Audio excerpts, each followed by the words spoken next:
ಹೌದು, ಮೊನ್ನೆ ತಾನೇ ಮುದ್ದೇನಹಳ್ಳಿ ಸಮೀಪ ಬೈಕ್ನಲ್ಲಿ ಬಂದ ಖದೀಮರು ಮಚ್ಚು ತೋರಿಸಿ ವ್ಯಕ್ತಿಯೊಬ್ಬರಿಂದ ರಾಬರಿ ಮಾಡಿದರು.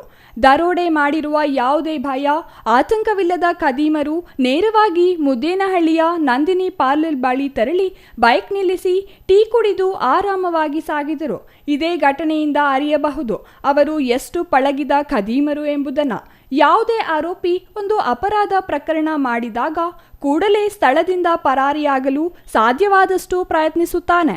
ಆದರೆ ಈ ಖದೀಮರು ಮಚ್ಚು ತೋರಿಸಿ ದರೋಡೆ ಮಾಡಿ ಯಾವುದೇ ಆತಂಕವಿಲ್ಲದೆ ಟೀ ಕುಡಿದು ಹೋಗಿದ್ದಾರೆ ಎಂದರೆ ಇವರು ಪ್ರೊಫೆಷನಲ್ ಖದೀಮರು ಎಂಬುದು ಪಳಗಿದ ಪೊಲೀಸರಿಗೆ ಅರ್ಥವಾಗುವ ವಿಚಾರವಾಗಿದೆ.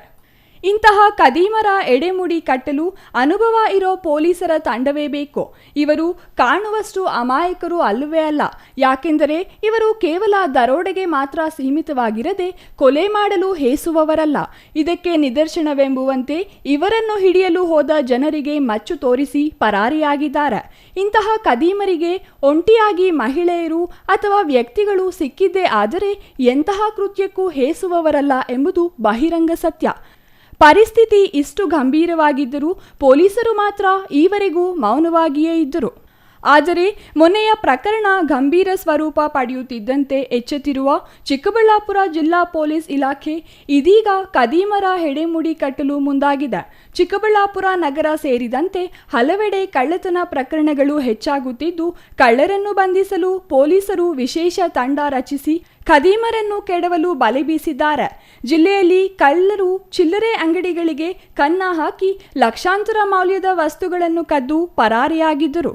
ಇದೇ ವಿಚಾರವಾಗಿ ಮಾತನಾಡಿದ ಜಿಲ್ಲಾ ಪೊಲೀಸ್ ವರಿಷ್ಠಾಧಿಕಾರಿ ಕುಶಾಲ್ ಚೌಕ್ಸೆ ಅವರು ಕಳ್ಳರ ಪತ್ತೆಗಾಗಿ ವಿಶೇಷ ತಂಡ ರಚಿಸಿ ಕಳ್ಳರ ಹೆಡೆಮುರಿ ಕಟ್ಟಲು ಮುಂದಾಗಿದ್ದಾರೆ. ಈಗಾಗಲೇ ಪೊಲೀಸರು ಕಳ್ಳತನ ನಡೆದಿರುವ ಸ್ಥಳ ಪರಿಶೀಲನೆ ನಡೆಸಿ ಸಿಸಿಟಿವಿಗಳನ್ನು ಪರಿಶೀಲನೆ ಮಾಡಿ ಆರೋಪಿಗಳ ಗುರುತು ಪತ್ತೆ ಮಾಡಲು ಮುಂದಾಗಿದ್ದಾರೆ. ಆದರೆ ಈ ಖದೀಮರು ಸ್ಥಳೀಯರೇ ಅಥವಾ ಹೊರಗಿನವರೇ ಎಂಬ ಬಗ್ಗೆ ಇನ್ನೂ ಮಾಹಿತಿ ಇಲ್ಲವಾಗಿದೆ. ಒಂದು ವೇಳೆ ಅಂತಾರಾಜ್ಯ ಕಳ್ಳರಾಗಿದ್ದರೆ ಅವರು ಇನ್ನೂ ಜಿಲ್ಲೆಯಲ್ಲಿಯೇ ಇದ್ದಾರೆಯೇ, ಹೊರ ರಾಜ್ಯಗಳಿಗೆ ಪರಾರಿಯಾಗಿದ್ದಾರೆಯೇ ಎಂಬುದು ನಿಗೂಢವಾಗಿಯೇ ಇದೆ.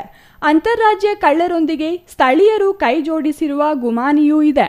ಯಾಕೆಂದರೆ ಯಾವುದೇ ಕಳ್ಳ ಅಪರಿಚಿತ ಜಾಗದಲ್ಲಿ ಅಷ್ಟು ಸುಲಭವಾಗಿ ಕಳವು ಮಾಡಲು ಸಾಧ್ಯವಿಲ್ಲ. ಸ್ಥಳೀಯರ ಬೆಂಬಲ ಮತ್ತು ಮಾರ್ಗದರ್ಶನ ಇದ್ದಾಗ ಮಾತ್ರ ಯಾವುದೇ ಕಳ್ಳತನ ಮಾಡಲು ಸಾಧ್ಯವಿದ್ದು, ಈ ನಿಟ್ಟಿನಲ್ಲಿಯೂ ಪೊಲೀಸರು ತನಿಖೆ ಚುರುಕುಗೊಳಿಸಿದ್ದಾರೆ.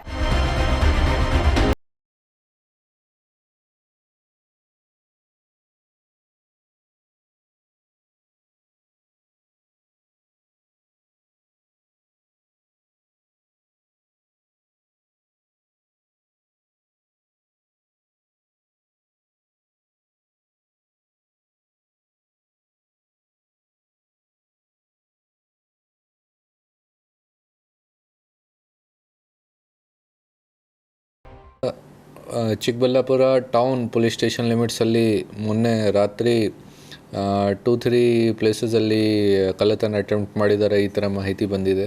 ಸೊ ಅದು ಚಿಂತಾಮಣಿ ಟೌನ್ ಲಿಮಿಟ್ಸ್ ಮತ್ತು ಚಿಂತಾಮಣಿ ರೂರಲ್ ಲಿಮಿಟ್ಸಲ್ಲಿ ಕೂಡ ಸುಮಾರು ಜಾಗ ಹೇಳ್ತಾ ಇದ್ದಾರೆ ಈ ಥರ. ಸೊ ಸುಮಾರು ಜಾಗ ನಮಗೆ CCTV ವಗರ ಕೂಡ ಸಿಕ್ಕಿದೆ.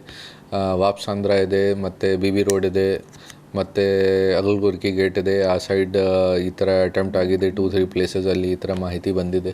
ಸೊ ಈಗ ನಾವು ಇನ್ವೆಸ್ಟಿಗೇಷನ್ ಮಾಡ್ತಾ ಇದ್ದೀವಿ. ಇದನ್ನು ಬೇಗ ಪತ್ತೆ ಮಾಡಿ ನಾವು ಸ್ಟ್ರಿಕ್ಟ್ ಆ್ಯಕ್ಷನ್ ಮಾಡ್ತೀವಿ ಅವ್ರ ಮೇಲೆ.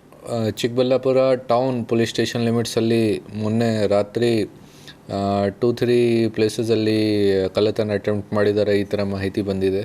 ಸೊ ಅದು ಚಿಂತಾಮಣಿ ಟೌನ್ ಲಿಮಿಟ್ಸ್ ಮತ್ತು ಚಿಂತಾಮಣಿ ರೂರಲ್ ಲಿಮಿಟ್ಸಲ್ಲಿ ಕೂಡ ಸುಮಾರು ಜಾಗ ಹೇಳ್ತಾ ಇದ್ದಾರೆ ಈ ಥರ. ಸೊ ಸುಮಾರು ಜಾಗ ನಮಗೆ CCTV ವಗರ ಕೂಡ ಸಿಕ್ಕಿದೆ.